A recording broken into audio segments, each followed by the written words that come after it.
Hello and welcome to another weekly update. A couple of good things to talk about this week. So let's get straight into it. So the first thing is a blog post I put out this week around Future Decoded. Now, Future Decoded is a UK-based event. It's Microsoft's biggest tech event in the UK, really. It's kind of it's in 2 days. The second day is more technical than the first day. The first is kind of for business people, and then the second is roughly speaking. And I think there's more and more attempts to make sure there's enough stuff for both people in both days. But go and have a look at the sessions. There's kind of different tracks for different people. Anyway, this year I'm going to be speaking at Future Decoded. I'm doing a session with two other great guys, Martin Keane, who works for Microsoft, and Gary Pretty, who's a fellow MVP. Now, what's slightly different about this talk is that it's not about Skype for Business and it's not about Microsoft Teams. It's actually about Microsoft Cognitive Services and developing for cognitive services. And you might think, why are you talking about Microsoft Cognitive Services? Well, about a year ago, I guess, I kind of looked into cognitive services and I looked at what was around and what was available. And it's a really interesting space, and there's lots of really good innovation going on. And I saw then the applicability of that stuff to the world of communications and meetings, and that kind of Skype for Business and Teams world.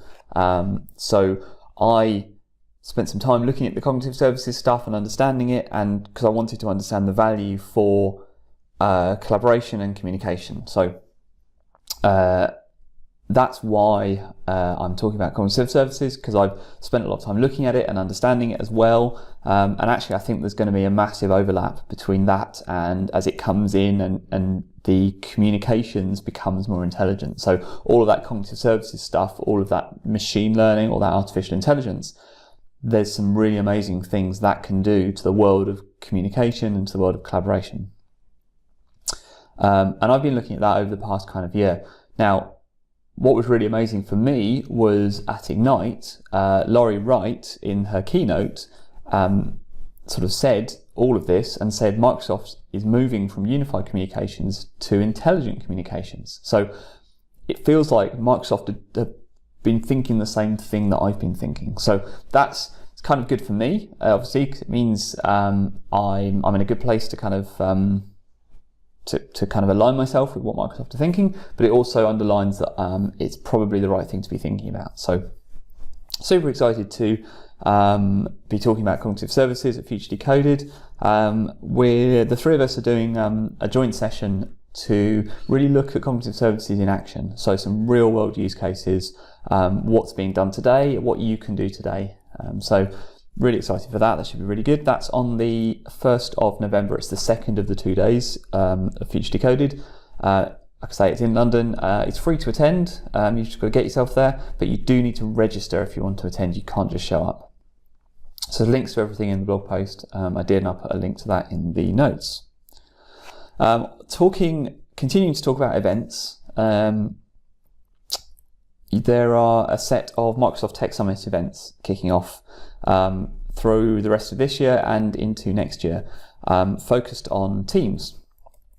So things like how to use Teams best, what the how collaboration works with Teams, lots and lots of kind of demos. So it's good for not necessarily tech people, but like business leaders and decision makers and stuff like that.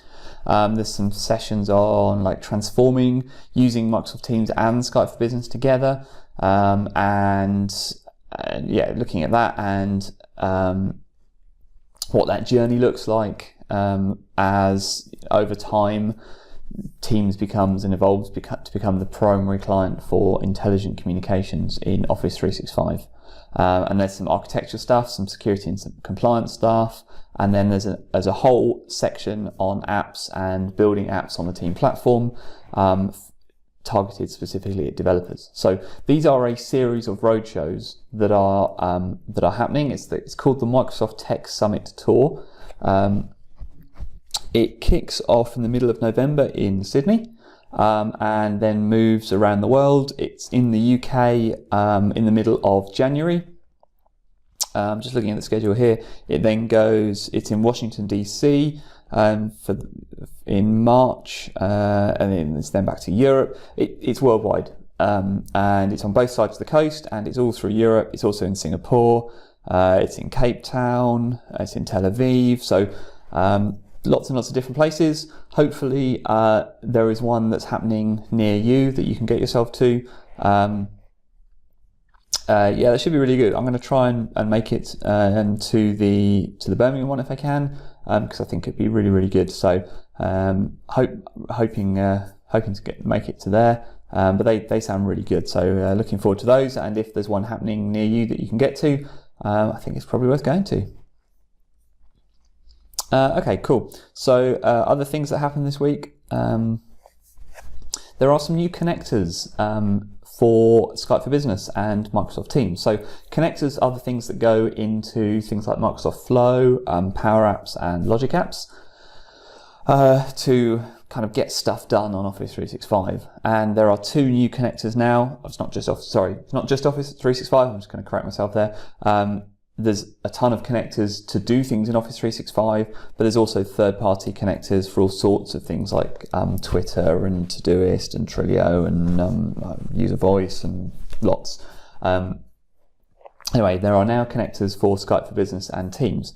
I'm going to do the Teams one first, and I'm going to come back to the Skype for Business one, because actually I think the Skype for Business one is more interesting to talk about, and I'm going to do a whole blog post on it.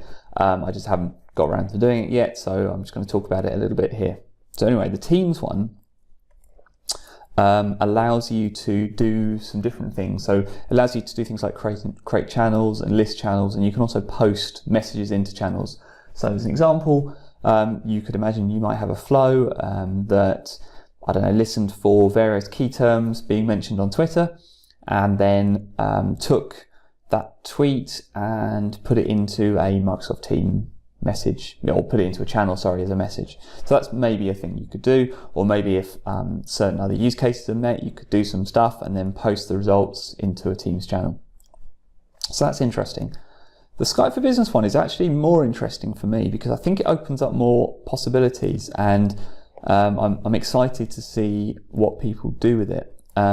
So there's two things I think you can do with the Skype for Business connector. The first is that you can send an instant message.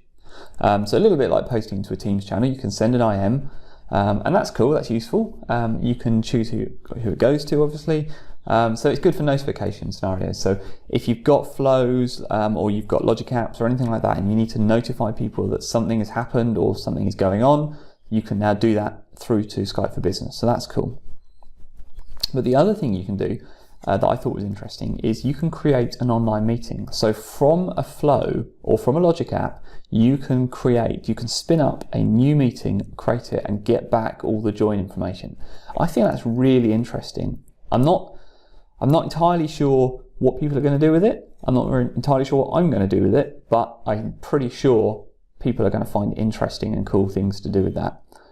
Being able to just dynamically create a meeting just calling, a single line or a single block in a flow, that's interesting. That opens up, I think, some really interesting scenarios. So I'm going to write that up once I've got some examples together and show how that works. But in the meantime, I'm interested to see how people are going to use that. All right. I think that's everything I wanted to talk about this week. Again, trying to keep these relatively short. So have a good weekend, have a good week next week, and I will speak to you soon.